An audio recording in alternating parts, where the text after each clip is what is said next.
Hello guys, and welcome back to another video on the BMW E60 today.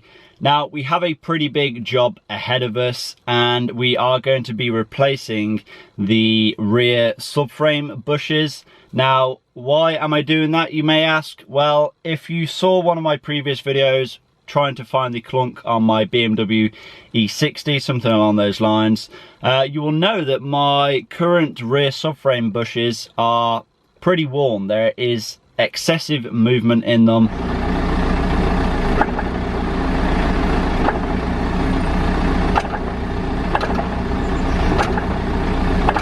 Now, I don't know if that was the cause of my clunk. Obviously, when we have replaced them, we will know if that was the case or not. But by that video, you can tell that the original bushes were pretty worn. And to be honest, you know, it is to be expected. It's a 12-year-old car. You know, rubber degrades over time, and it's probably about time that they were replaced anyway. Now, I'm not going to go ahead and replace them for some, you know, standard rubber bushes, because like I said, it's a big job. It's not one of those jobs that you want to have to do more than once. So I am actually going to be replacing out the standard rubber bushes for some nice new shiny Powerflex polyurethane style bushes. And I actually have already done my trailing arm bushes. I replaced them for the Powerflex polyurethane bushes, and you guys know what I think about them. You know, they're so much better than the standard rubber bushes. You know, they simply last forever. They come with a lifetime guarantee. You know, it's one of those things that you can just do and forget about. And they should actually help stiffen up the rear end a little bit as well. So you could say it is a kind of a performance modification that you can make to your car. And yeah, I just can't wait to get these on and then, you know, hopefully see the difference, because although I haven't really noticed much of a difference with my rear subframe bushes being worn, I'm guessing that I will notice a difference when the polyurethane bushes are on, because I guess I kind of had nothing to compare it to before, so I guess I kind of thought it was normal. But yeah, I'm not going to ramble on too much. We're going to get outside, we're going to get the car up in the air, and then let's get cracking. Like I said, it's a full day job, so I'm really just going to take my time and of course take you guys along with me. Okay then, so we can see the car is up in the air on axle stands. The first thing I'm going to do is actually show you on the rear subframe where the main four bushes are located. So this is one just here. There's obviously one on the other side, and the front two are actually covered by this trim panel, which obviously we will need to remove, but they are just up there. So there is one and there is the other, and we are going to be replacing all four of these today, and it's going to mean removing a whole bunch of things. First thing will be the exhaust. I need to remove the exhaust because I need to remove this heat shield. I need to remove the heat shield because I need to allow the prop shaft to drop down a little, because we have to essentially lower the subframe. Lowering the subframe will mean the diff lowers, and that will mean the prop shaft slightly lowers as well. That's the plan. I don't know how much it's going to go to plan, but that's what I'm thinking at the moment. So I think the first thing I'm going to do is unbolt the exhaust, probably at the DPF.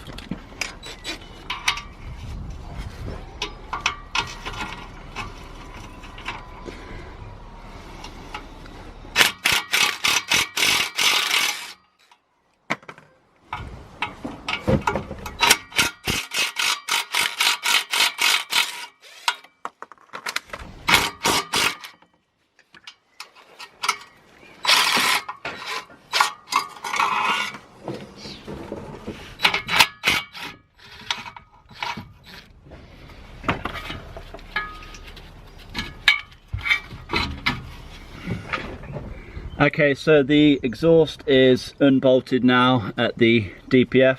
The bolts actually came out fairly easy because I've already had this off once before. Next thing to do is unbolt the exhaust at the rear of the car, and then we can go ahead and remove this support panel.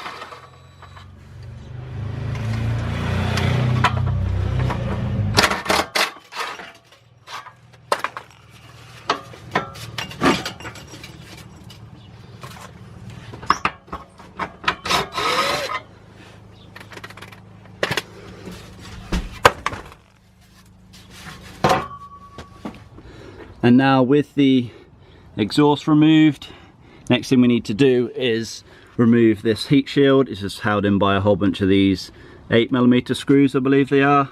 Need to remove them so it allow space for the prop shaft to lower down slightly. So let's get all these out.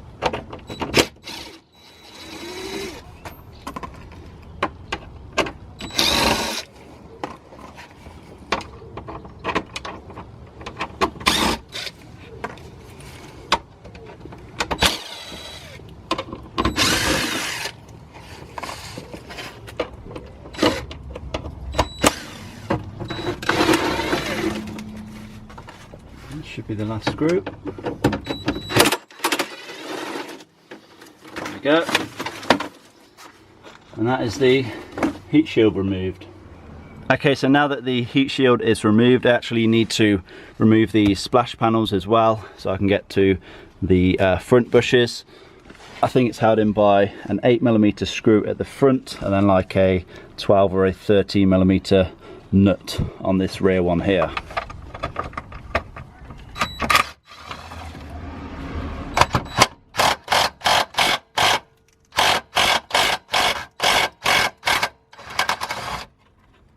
And there's the 13mm nut removed.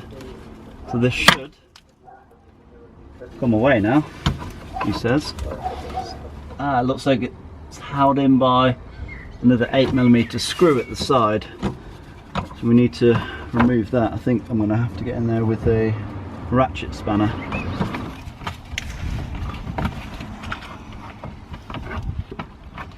So, screws removed. And there's the trim panel, and there goes a whole load of dirt. And there goes the other one.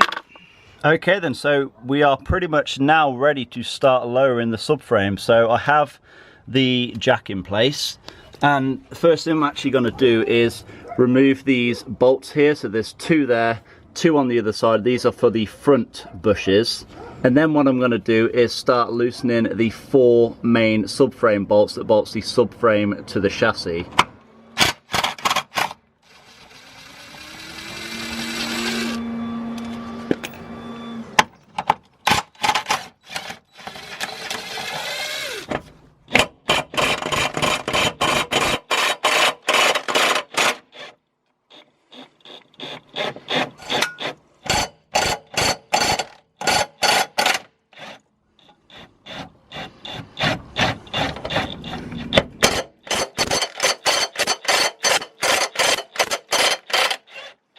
Now with all 4 of the main subframe bolts loosened off with about 3 or 4 threads still remaining, I'm actually going to go ahead and remove this first one here.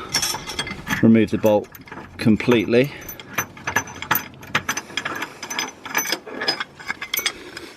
And now I'm actually going to get started in removing this rubber bush.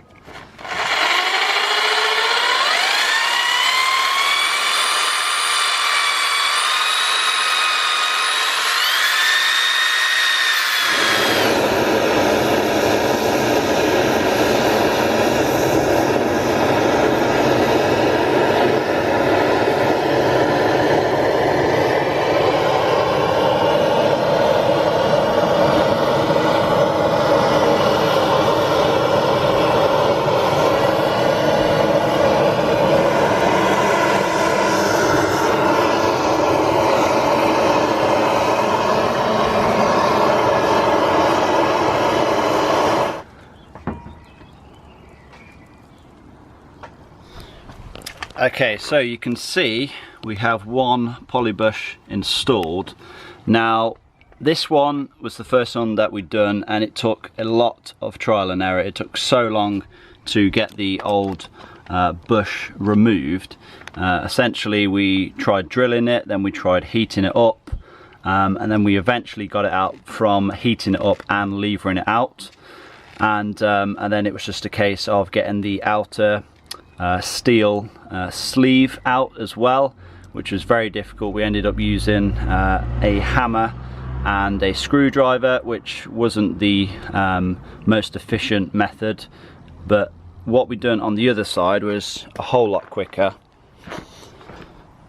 As you saw, we used a lot of heat to get the inner rubber part out with the with this chunk of metal in the middle, and then all that was left was the outer steel ring, which we again used more heat for, and then we just levered it out with a big washer, and that worked quite well. And as you can see, it's now removed, so I just need to give this a good clean up with some sandpaper, and I can go ahead and install the new polybush in here.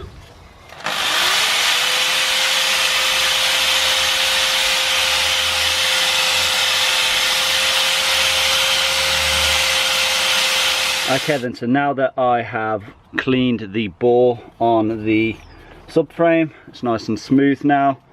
It's actually time to install the new bushes. So there is a top and a bottom. They are different. This is the bottom. There is actually a recess in it. That's for this to sit in. So it sits like that, and then you can sit flush. And then once you've put the top and the bottom in the bore, you can go ahead and slide this through for the bolt. And I'm actually going to go ahead and use some of the grease on the bush itself. Slide this in.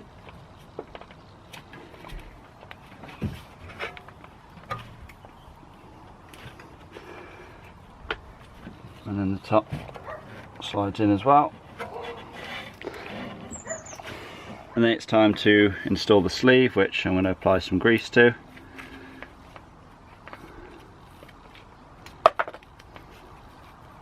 And I might need to give that a tap with the hammer.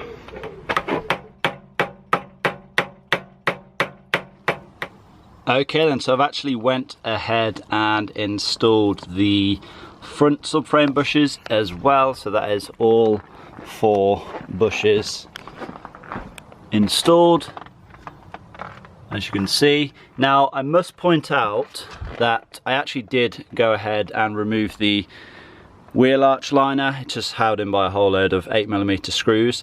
Now that is because obviously I was using a lot of heat to heat the subframe casting, and I didn't want that heat to transfer onto the plastic wheel arch liner. Now obviously we have the fuel filler neck here as well, which is plastic.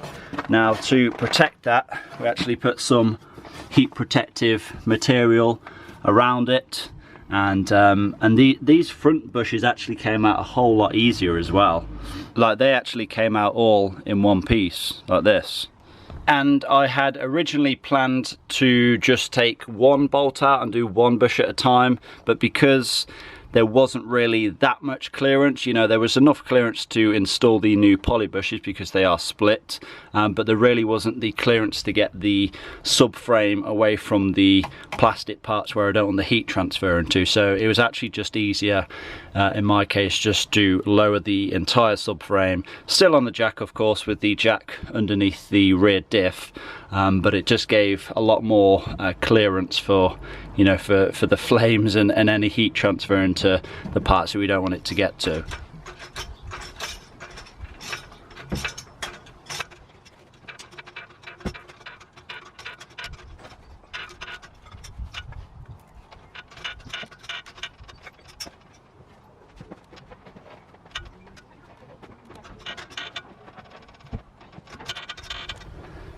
Okay then, so as you can see, there is no longer a jack underneath the subframe.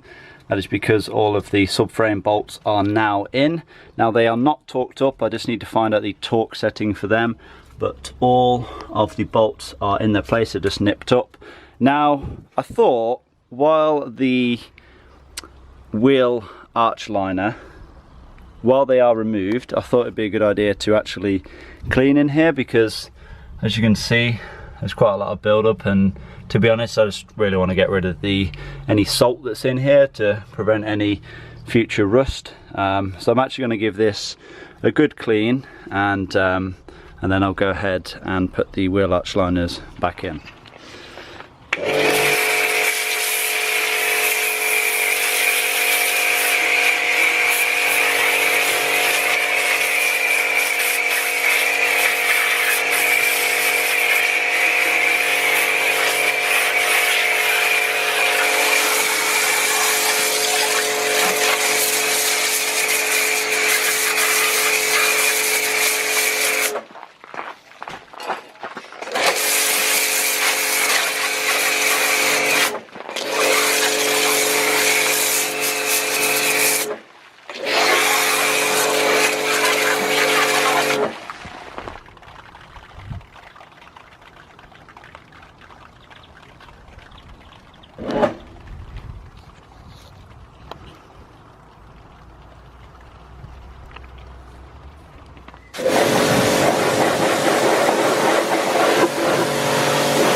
There we are then, the wheel arches are nice and clean, ready for the arch liners to go back in.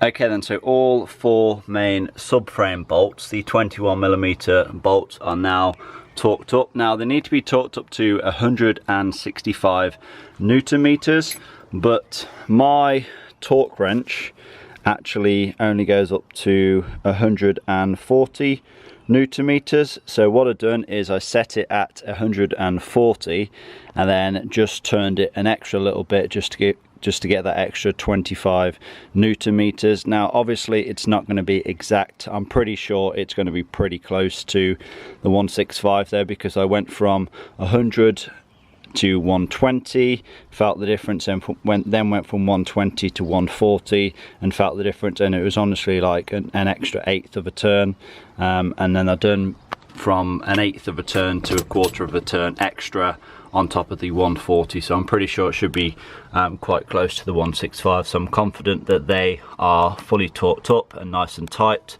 Now the 2 front bolts at the front, they are not torqued up to a torque spec. I couldn't find the torque value for them, so I've just done them up with the impact wrench, just kind of on feel.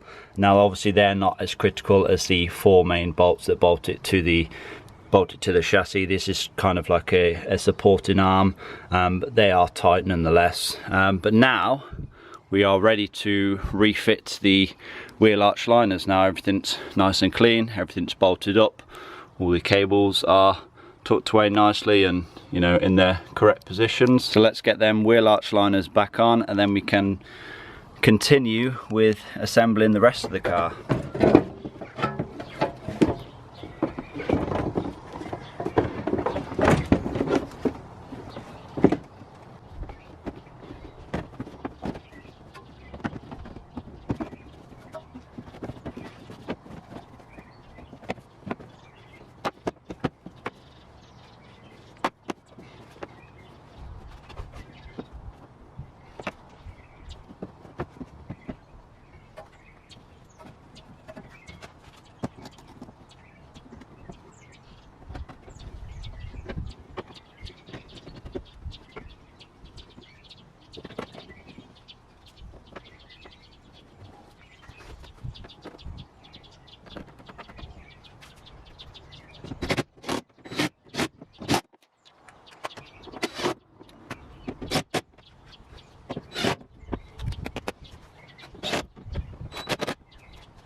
And that's one wheel arch liner back in place.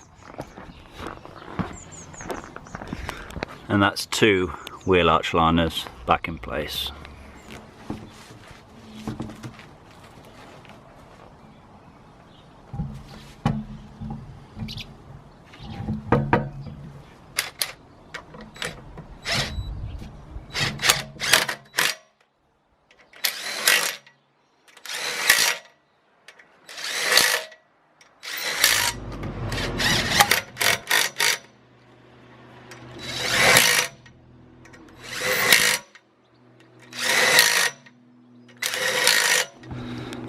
Now then, the wheels are back on, and I've actually went ahead and reinstalled this little splash guard here. All that's left now is the exhaust heat shield and the exhaust itself. And as you can see, I have reinstalled both of them as well. And now that the car is back on the ground, because I've taken the rear wheels off, I need to make sure that I'm torquing them back up.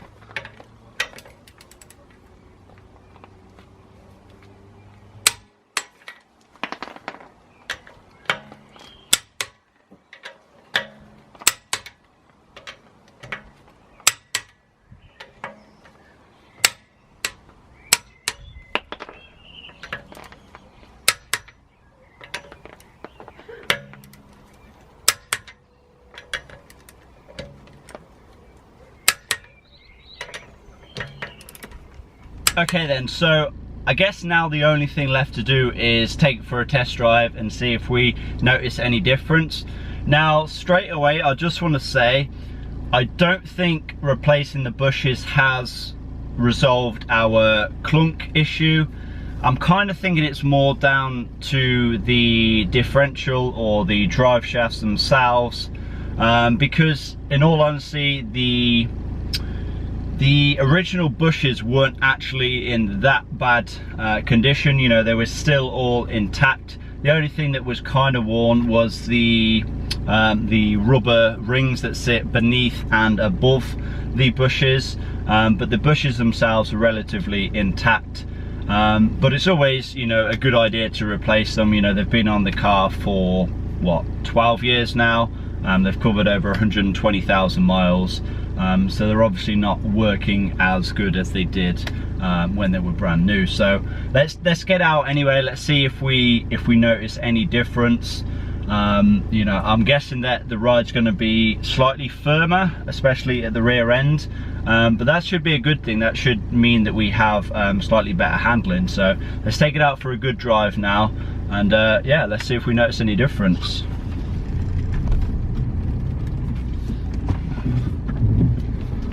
It's always one of them worrying moments when you go on the first test drive after doing something as big of a job as this. You know, you're kind of thinking in your head, wait, did I make sure I tightened everything up correctly? Now, obviously the main thing was the four main subframe bolts, and they were all torqued up. So I guess everything else is kind of secondary to that, but I'm pretty sure I put everything back as it should be. But yeah, I don't know if you could hear that, but can you hear that noise? It's when I step on the accelerator at a low speed. So yeah, so we still have our clunk, but let's take this out onto some nice roads and see if we can notice any difference with these new polybushes.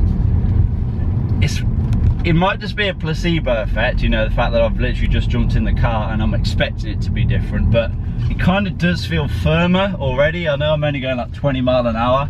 It just feels like more solid, if that makes sense.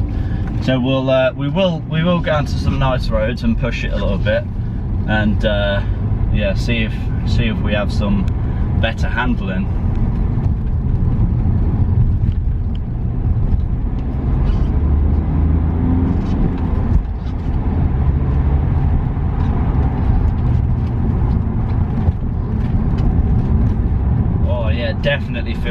Definitely feels tighter at the rear end.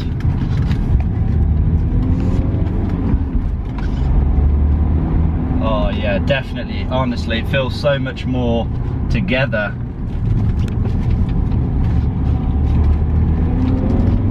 Like before, with the original bushes, it kind of felt a little bit sloppy at the rear, but now it feels like just so much more direct as I'm turning in. Oh yeah, massive difference, massive difference.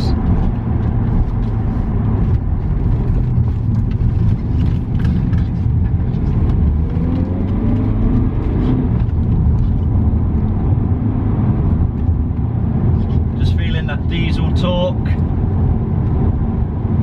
Now, for those of you that are wondering if installing these bushes compromises on comfort, now you have to think, you know, you are replacing something that is as soft as rubber for something that is as hard as polyurethane. So obviously the ride is going to be somewhat firmer. Now bear in mind, the polybushes that I installed today from Powerflex were the Street series. They weren't the Black series, which are strictly just for track only, to be honest.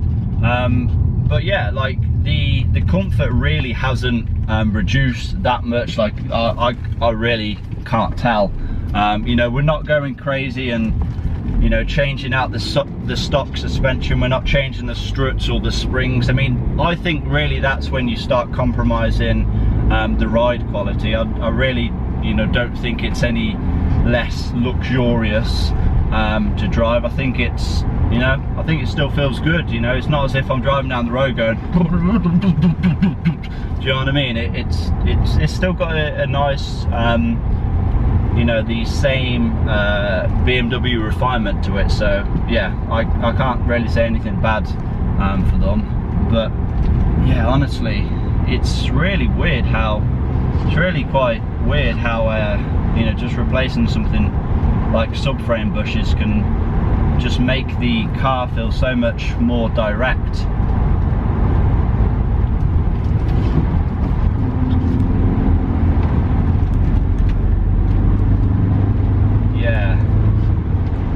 Seems like less, it's less willing now to whip out going around the corner. That's kind of how it feels anyway.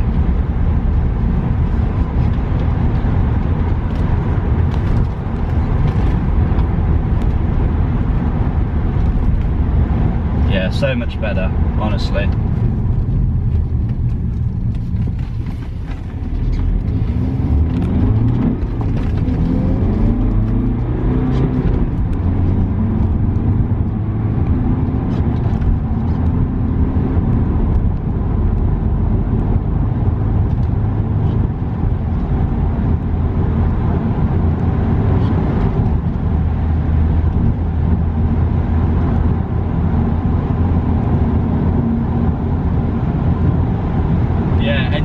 So much more stable as well at a higher speed. And when I say a higher speed, I mean, you know, the speed limit for the road, of course. We don't advocate going over the speed limit. Just going 30 miles an hour right now on a national speed limit road. But yeah, honestly, massive difference. It feels so much nicer now to drive. It gives me now a lot more confidence going for spirited drives. Yeah, definitely, 100%.